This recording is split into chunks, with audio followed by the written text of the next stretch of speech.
Coral reefs are bleaching again this year. This is the fourth year in a row where the Great Barrier Reef has bleached a significant amount. Will it recover? Probably for the most part, it will recover as it's recovered over the last 4 years. However, what is this going to do at time after time after time to the longevity of the coral reefs in the Great Barrier Reef, as well as around the world? And does restoration, coral restoration, help reestablish corals, not only locally, but will it help overall in the fight to protect corals? We're going to talk about that on today's episode of the How to Protect the Ocean podcast. Let's start the show. Hey everybody, welcome back to another exciting episode of the How to Protect the Ocean podcast. I'm your host, Andrew Lewin, and this is the podcast where you find out what's happening with the ocean, how you can speak up for the ocean, and what you can do to live for a better ocean by taking action.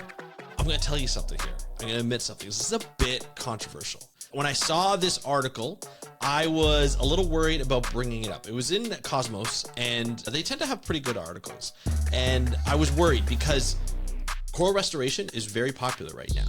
And this is something that a lot of people are doing, especially locally, to try and do something to reestablish the local coral population and protect it from not only bleaching, but other significant factors such as water pollution, coastal development, overfishing, a lot of different things. And those cumulative impacts can affect not only wild, like untouched and preserved population, but can also harm coral restoration. So there's a lot of stuff going on in this article, and I want to talk about it. I have thoughts, always restoration, and this is the real crux of the matter, is restoration is always more expensive and harder than preservation or conservation. I'm going to say that again. Restoration is always more expensive and harder than preservation and conservation.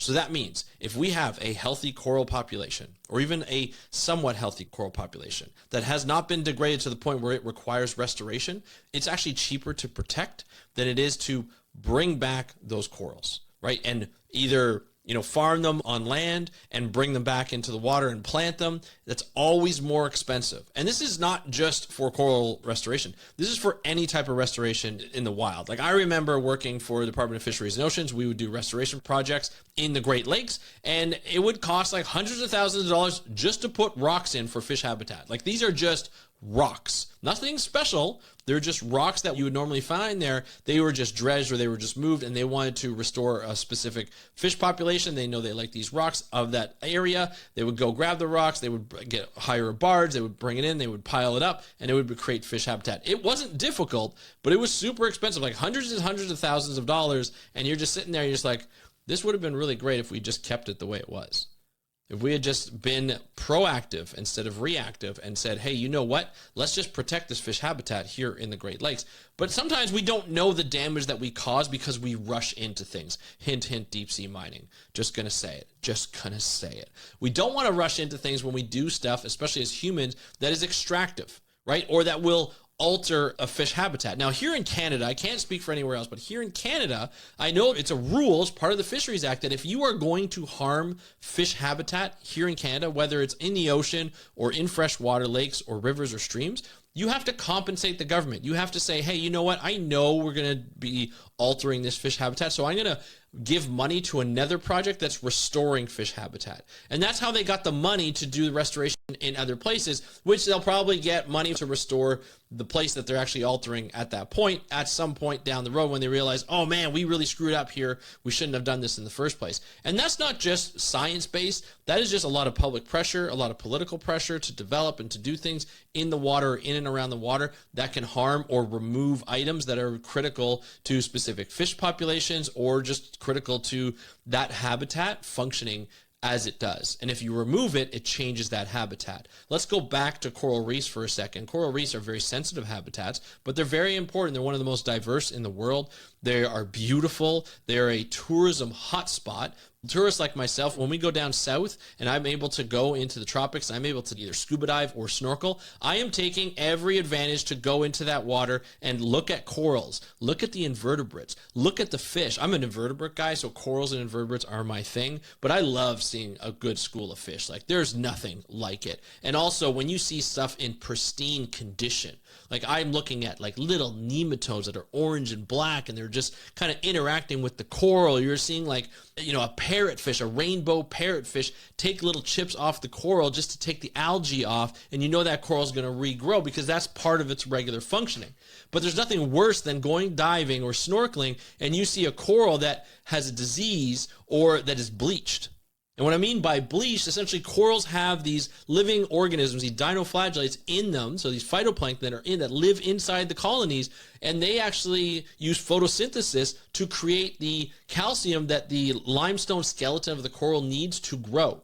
So it's a symbiotic relationship. Zooanthellae is what the dinoflagellates are called, and they are like pretty important. They're pretty critical to the survival of these corals. Now, when the coral gets hot, like sea surface temperature and climate change cause sea surface temperature to increase, there's more radiation coming in, there's a lot of stuff that's going on. The dinoflagellates start to be like, this is really hot. I don't really like this. I'm going to start to tell you that I don't really like this. And it starts to expunge these little like chemicals that the coral doesn't like. And it says, you know what? Get out of here. You're done. You're not behaving. It's like when your mother sends you to your room or your father sends you to your room. Get out of here. You need a timeout. So the zooanthellae gets expunged by the coral into the water column, and then it becomes white because the zooanthellae give it that color. They give it the yellows, the maroons, the purples, whatever color that you see down there, the greens. The zooanthellae are responsible for giving that color. If it doesn't have that color, then it's just a white skeleton and it can't get the calcium that it needs to grow and eventually dies. Sometimes it can't feed itself because some will actually filter feed. And so it dies.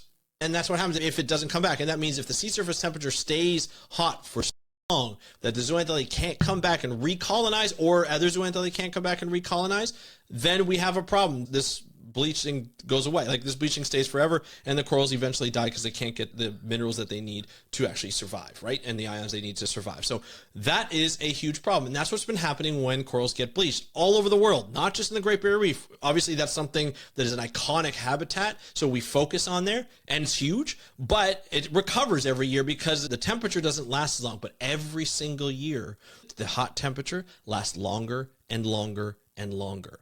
Right? So if you hit 40 degrees Celsius for longer and longer days, so maybe for the first year was like 5, and then the second year was 10, and the third is 15. And I'm not saying it's going up to that much, but what if it does, and it just continues to increase in the length of the number of days that it's hot, that's over 40 degrees Celsius, that causes the zooanthellae to get expunged, to go to their room, to go to the water column. Now we have a problem. Right? Now it continues to happen. So the recovery ability of the coral is less and less every year. You get what I'm saying? This is a big problem. Now, what people are doing around the world, they're saying, you know what? I'm not just going to take this lying down. There's not a lot we can do about climate change on a short-term factor, other like as individuals or as an organization, other than pressuring the government to reduce greenhouse gases, enact and implement and follow, Paris Accord agreements and all those type, the Kyoto Agreement back when I was younger, all these different agreements. If they actually followed it and they actually realized the potential of these policies that would bring us down lower and lower in greenhouse gas emissions, that would allow us to get lower temperatures overall, or not increase and continue to increase as we keep doing every year as a world population, then we were able to actually fix things. But a lot of people are like, I can't do anything for that in the short term. Right? Some governments are going to listen, some governments aren't, and that's just what the reality is. So some people are like, I need to do something. I need to feel like I'm doing something. I want to do something locally so that I can, think globally, act locally, right? Or is it act locally, think globally? I always get confused with that. Regardless, it's a good thing to do, and you want to protect the coral reef in and around your area, or the habitat, like say I'm in Canada, in and around your area, although we do have coral reefs, but they're just a little deeper, and they're beautiful sponge reefs. Anyway, we do have some beautiful reefs here. But regardless, you want to, like a lot of people want to restore these habitats that have been degraded or have been bleached over time. So what they'll do is they'll come up with an organization, they'll get funding, or they'll get ways to pay for it. So some will actually sell corals to the aquarium industry as they cut them and as they make them and as they grow them in, I guess, the aquarium tanks. And then you get to bring them out. So that's how they fund the money to actually do the restoration. And then what they do is they bring out the coral pieces and they attach them onto different rocks in a reef where there used to be plenty of coral. Now you have a growth, and it grows and grows and grows. But if you get a bleaching event again, those corals could bleach. And so is it really that important? This is what, a long way of saying, this is what this article gets into. It says global reef coverage has potentially decreased by up to 50%. up to 50%, with projections indicating loss exceeding 90% by the century's end due to climate change, pollution, and overfishing, right? Which we all talked about. So looking at restoration efforts there's a bigger decrease than it can increase. So current restoration initiatives such as coral gardening and artificial reefs are insufficient against the vast scale of reef degradation. These methods are often limited in scope, expensive, as I mentioned before, and focus on already compromised reefs. So the high cost is that restoring just 10% or 11,700 square kilometers of degraded reef from 2009 to 2018 would require over $1 billion, nearly quadrupling the total global investment in coral restoration to date. $1 billion. Just imagine that. $1 billion. With inflation, it's probably even more than that, right? So I talked about coral bleaching and what it causes. Now, the compounding stressors of overfishing and pollution make it worse. It exacerbates the effects of bleaching, stressing the coral systems and increasing the mortality rates, meaning that it has a harder time to recover. So just think about this analogy, right? You're a human being. You're in decent shape, but you don't eat the best way, and you're not working out. But you stay healthy, you walk a lot, say you have dogs and you go out and you walk a lot and you do a little bit of exercise, say here in Canada you play hockey, maybe in the States you're playing flag football or you're playing lacrosse or you're playing soccer, you're active, right? But you have all these other stressors. You're not eating properly and you're not working out as much as you should, and that stressor can really happen. So if something happens, then the stressors make things worse. It doesn't help in your recovery to get to a healthier place. So by maintaining that health and taking away all these extra factors like eating unhealthy or not working out as much as you should, that would harm you, right? From a health perspective, right? All the doctors would say that. You need to eat right, you need to exercise on a semi-regular basis, and then you should be fine. But you never know. So if you get something like cancer and you already have heart disease or you're already having a problem, that's going to make things worse. Well, this is the same thing with corals. If corals are stressed with algae overgrowth, right, because of bad water pollution and high nutrients, then it's going to be working to try and not really get rid of the algae, but the algae is going to have an unhealthy effect on that coral. And then all of a sudden you bring in climate change and it's heating up the water, and that coral says, hey, to the zooxanthellae, get out.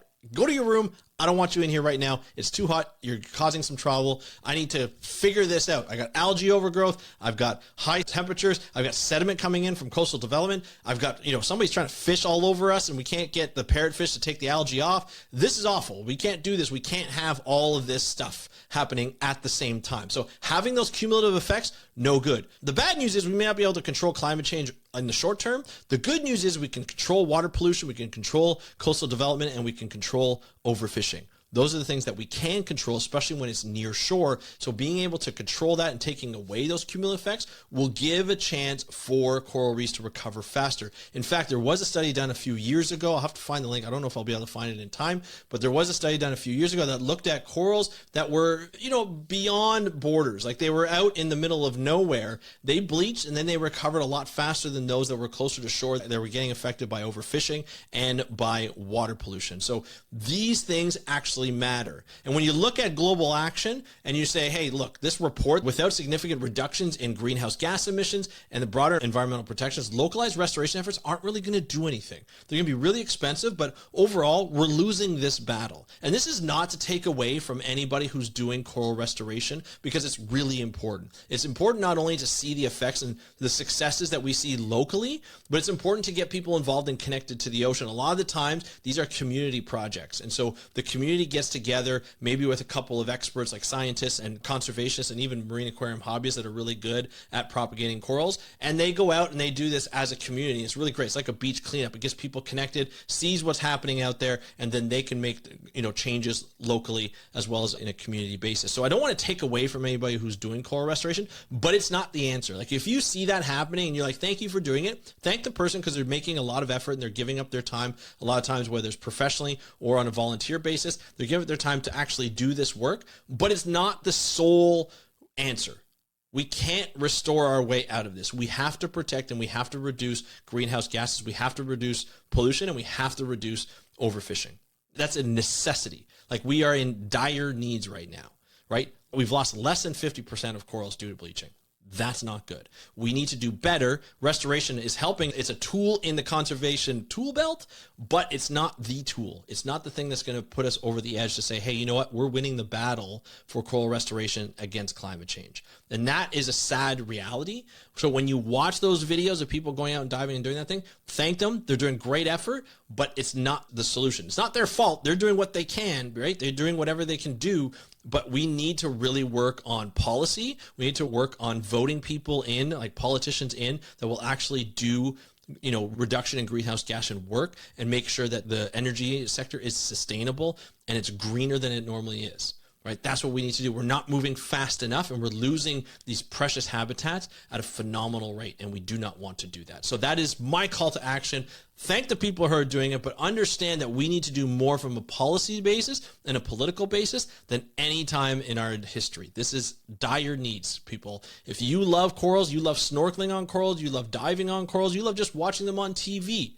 Well, you can't get that all the time. An AI generation of pictures and stuff, as great as AI can be, it's not going to be the same as when you see a beautiful, healthy coral right away. You know what? If you ever have a chance and you're a TikTok fan, go to TikTok, go to Carissa Cabrera's TikTok profile and watch the videos of her looking at beautiful corals in Hawaii. They are phenomenal. And so it's a wonderful place to do it. It's a creator that I watch on a regular basis because she has such great pictures and she takes such a great action. Right? She does what she can, and that's, we need more people like her, and there are more people like her on TikTok. And in fact, if you are in the comments in YouTube, or you want to hit me up with your favorite creators that show these types of things, please let me know. I'd love to get connected with them even more so than I am with others that are around that I know of. So hit me up in the YouTube comments, or hit me up on Instagram at How to Protect the Ocean, or you can contact me through speakupforblue.com. Just go to our contact page. That form that you fill out goes right to my email, and I try and get back to you as soon as possible. I want to thank you so much for listening to this episode of the How to Protect the Ocean podcast. I'm your host, Andrew Lewin, from the True North Strong and Free. Have a great day. We'll talk to you next time, and happy conservation.